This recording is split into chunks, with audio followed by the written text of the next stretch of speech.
we talk about it in meetings, but I mean, like you think of how many different industries manufacture and retail the products. You know, everything's happening in the kitchen. We're creating food and then we're selling it, right? And it's a very, very difficult thing to do and to manage. Hello and welcome to this week's episode of the Burnt Chef Journal, a hospitality-specific podcast dedicated to challenging mental health stigma and conversations designed to inspire a new, healthier, happier, and more sustainable hospitality profession. Welcome back, everybody, to another episode of the Burnt Chef Journal. I'm Jim Taylor. Again, as always, honored to be here hosting the conversation. And today we've got Chris Williams from Walk On Sports Bistreaux. And hopefully I don't mess up the title, but you are the Director of Training and Brand Culture. The Burnt Chef project is proudly sponsored by Lamb Weston, a leading provider of innovative, high-quality potato products created for chefs to help operators thrive both today and tomorrow.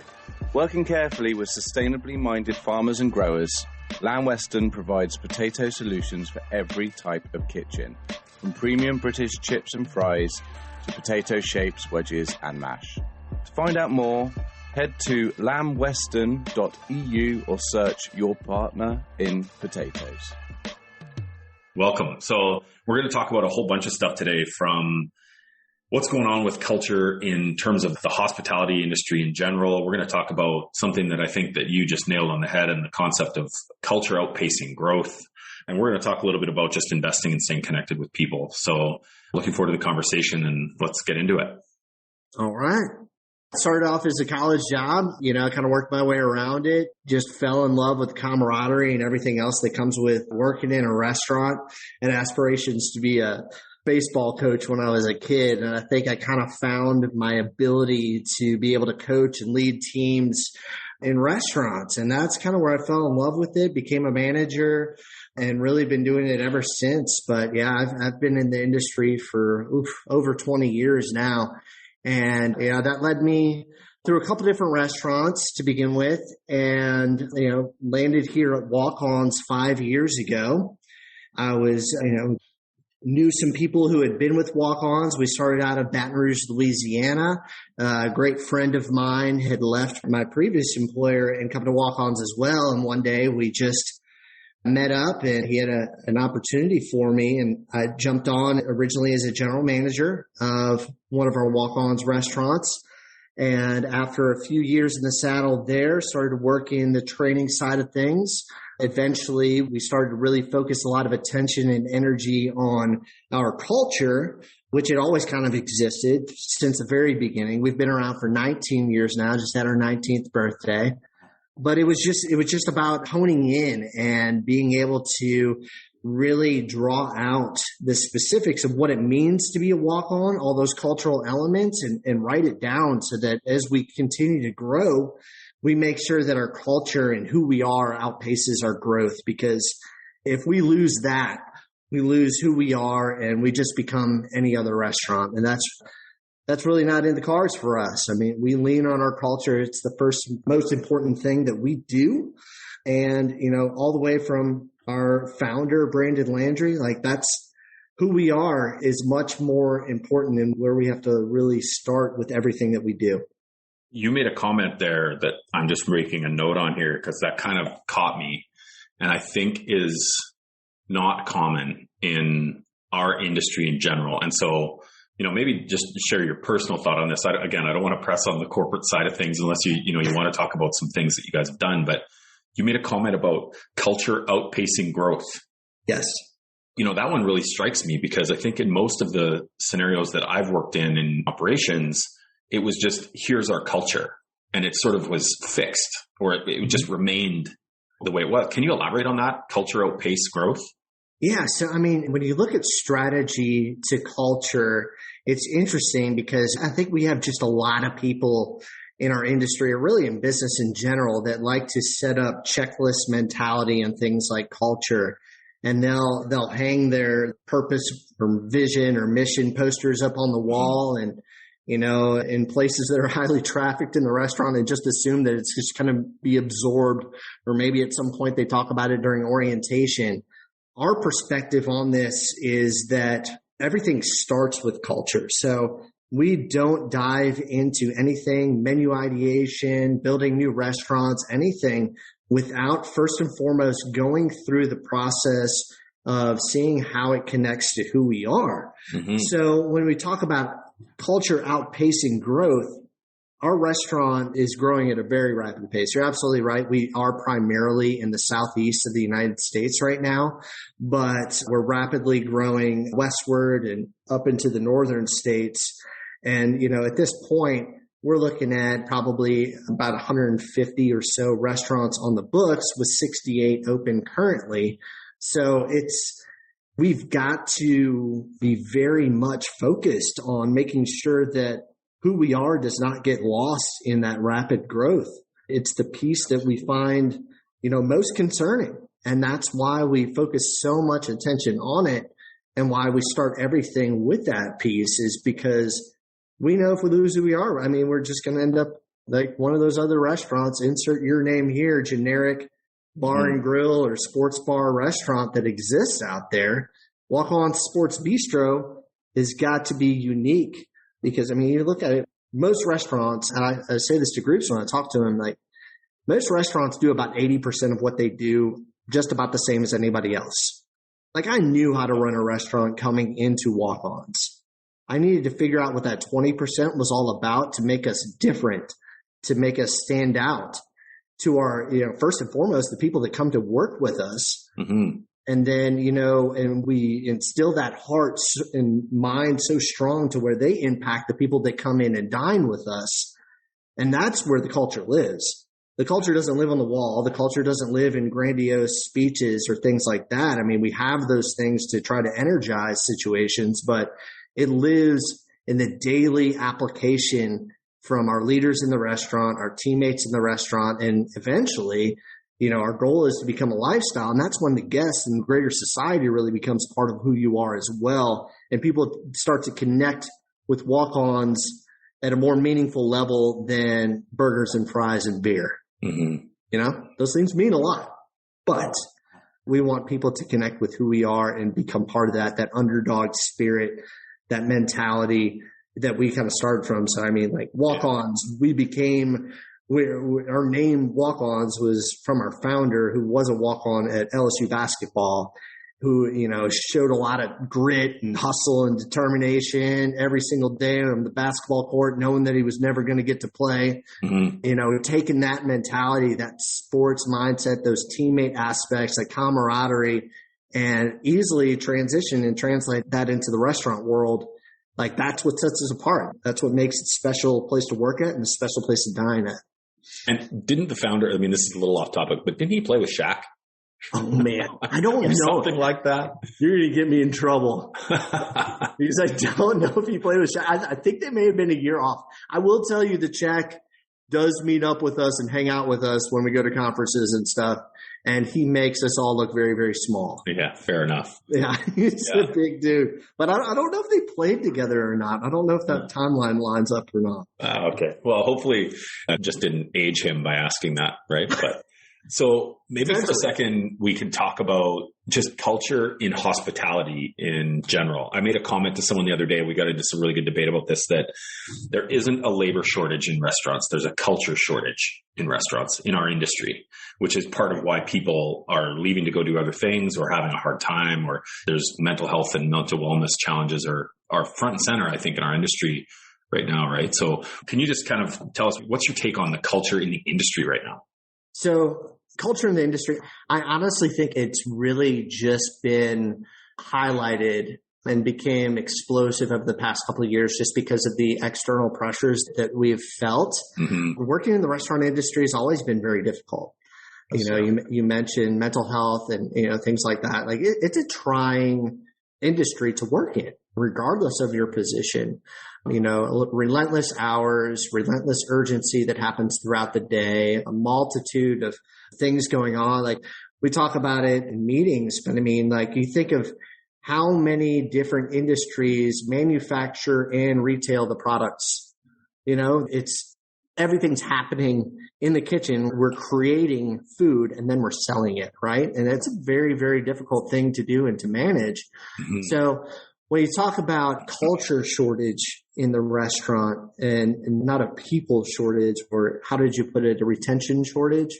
Yeah. One leads to the other, right? So if you can't create an environment where people are truly enjoying what they're doing and they feel cared for and they feel known on a personal level, if you can't do those things, and those are fundamental to the things that we teach and we focus on, like get to know your team on an individual level. Mm-hmm. Don't have a weird, unprofessional relationship with them, but like get to know the person, because if you don't do that and people just get treated as employee ID numbers, then of course they're not going to stay. There is good money to be made in the industry, of course, by, teammates and managers alike, but that only goes so far.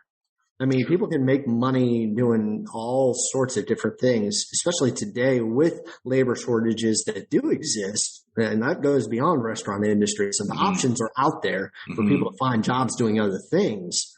If you don't focus and hone your energy in on making sure that you're creating an amazing work environment and experience for the people that you're sharing that battle with every single day, then of course you're going to lose them. We look at examples all the time where people are nickel and diming, or offering 50 extra cents to come across the street and work at the restaurant across the street. And, we have some restaurants that struggle at times with shortages, but the restaurants that truly key in making a great work environment, they don't have those problems. Somebody's not going to forfeit 50 cents extra to go to work at a restaurant that they know that they're not going to be cared for personally. People aren't going to be flexible with their schedules or truly take time to get to know them. Like if you don't do those things, then you're setting yourself up to have a major problem with staffing. Yeah. That's where we key in. If you're enjoying this week's episode, consider heading over to our website and supporting our ongoing work in destigmatizing mental illness and creating a healthier, happier, and more sustainable industry by purchasing some of our branded merchandise. We have a whole range of t-shirts, hoodies, chef's jackets, well-being journals, plus a whole host more available on Worldwide Dispatch. All funds raised from sales of these items go towards free-to-access e-learning content, as well as providing free support systems and help for those who may be experiencing difficulty with their mental health. So maybe just, again, your take on this, but another conversation I was having with somebody the other day was based on the comment that was actually made was that this person said, I don't blame restaurant operators for losing sight of people over the last few years, right? I mean, it's obviously a challenge and it's something that's going on, but the comment was, I don't blame them because they were shut down, then they were open again, then they were shut down again, then there was spend a bunch of money on plexiglass and then sanitizer everywhere and gloves and, all this, wear a mask and then put it all in storage and then pull it all back out again and, all this different crazy stuff. And somewhere along the line, some of those people possibly lost sight of the people side of things. And, we were talking about the fact that there were all these major costs associated with the pandemic. I mean, starting with close your restaurant and lose 100% of your revenue and then figure out how to do takeout and all this different stuff. But the next big cost that's going to be front and center in front of everybody in our industry is people. More so than it ever has been before, putting an actual number on what does it cost to hire someone? What does it cost to retain somebody? What is the cost of turnover? What is the cost of culture? So I don't know. What's your take on that? Do you think that the industry has changed in not specifically your company, but in general in terms of how they view people? We're all given the same amount of time on a daily basis, right? It should be and is the great equalizer across the board. It's a matter of intentionality and focus. And I believe that, and I know that if you focus your attention on the people that, people of course, but you focus your attention on that primary need and that primary resource, if you look at it from a business standpoint, to whatever business you have, if you're not focusing your attention there first, then you're going to lose sight of it, because yes, all of those things are very time consuming. We rewrote all of our policies to include COVID procedures, and we got certified in all of those areas. And there were a lot of people working on that, but our primary focus in the first conversations that we had when we were faced with, the possibility of closures and having to go to curbside and take out only, our first consideration was for the people. And, I speak for myself, but I also speak for the brand because, we're in lockstep when it comes to this mentality that one of our initial steps was to make sure that everybody that worked for walk-ons could come and get a hot meal regardless of whether or not we had to furlough them during that time period. And that was the first decision that I heard made. Now, whether or not it was the actual first decision made, I'm not certain, but I do know it was very early on because I was in that room with the decision makers when we were faced with this potential for closure, and their first consideration was for the people. And I think that if you don't have that mentality and your first consideration is for, well, how am I going to save the most amount of money as we go into a point where revenue is being reduced, in a great way, then you're making short-sighted decisions. And if you don't have that mindset that spans beyond your here and now, be able to make decisions here and now that do make sense for you, of course. But if you can't see past that and understand what's going to help you thrive through this process and not just survive, then you're not going to make the decisions that are going to help you get beyond where you're at. So we ended up giving away hundreds of thousands of dollars worth of free food, not only to walk-ons teammates, but also to people that were furloughed regardless of industry, by opening up our kitchens and feeding people red beans and rice or burgers or whatever we could mass produce, and just filling cars full of food, knowing that our revenue was cut down to simply takeout. We stopped taking royalties from our franchise partners, which is a major source of our revenue. And, it didn't make sense short term, right? Any accountant or somebody is going to come in and go, well, that's not the right call right now. Yeah. Right. But you know what? At the end of the day, we weren't looking for the ROI in the end. We were just doing what was right, what was in our hearts, what is reflective of being a walk-on. And today, people see what we did, and our guests saw what we did through that process. Our team saw what we did. So we're not seeing as much of those labor shortage problems as many are. It still exists to a certain extent, but you invest in the people and understand that that's the best investment that you can make. And those investments, you don't necessarily just focus all of your attention on cutting costs and trying to put that last nickel in your sock to save till COVID's over. It just, at the time, probably didn't make a whole lot of sense to a lot of people, but it made sense to us, and it's certainly been the right decision for sure. Yeah.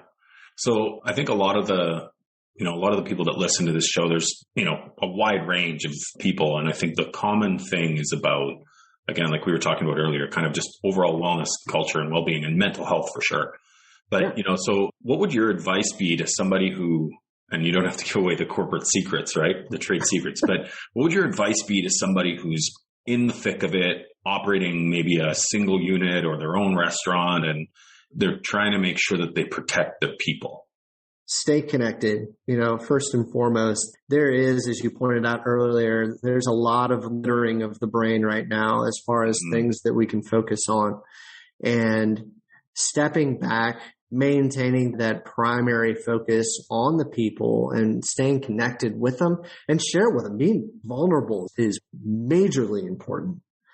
I think a lot of times when people are put into a corner and not knowing what tomorrow is going to look like, it shows who you truly are. And some people are going to throw up barriers. They're going to block out people. They may falsify real information to try to make people feel like they're a little bit more secure, I guess. But, I find that the more vulnerable, the more open, the more humble you can be in your communication with your team it's hugely important when it comes to people connecting with you. And when somebody sees you being vulnerable and they can understand your plight in addition to their own, they're more likely to buy into whatever, you're trying to accomplish.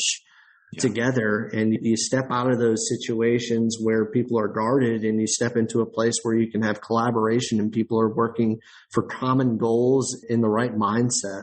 It goes a long way for mental health for sure as well. Yeah, I completely agree. The connection thing, I can honestly tell you, I was in restaurant operations for 25 years, and that's the reason I stayed in hospitality. And that's the biggest thing that keeps me connected to the industry now keeps me connected is connection. But, staying involved with people, I think, is the biggest thing. So I would second what you're saying about, to those people that are in that position, they're running their own place, they're busy, they're getting pulled in a million directions. The best way to protect people in your care, I guess I would second what you're saying, is just stay connected. So that's great.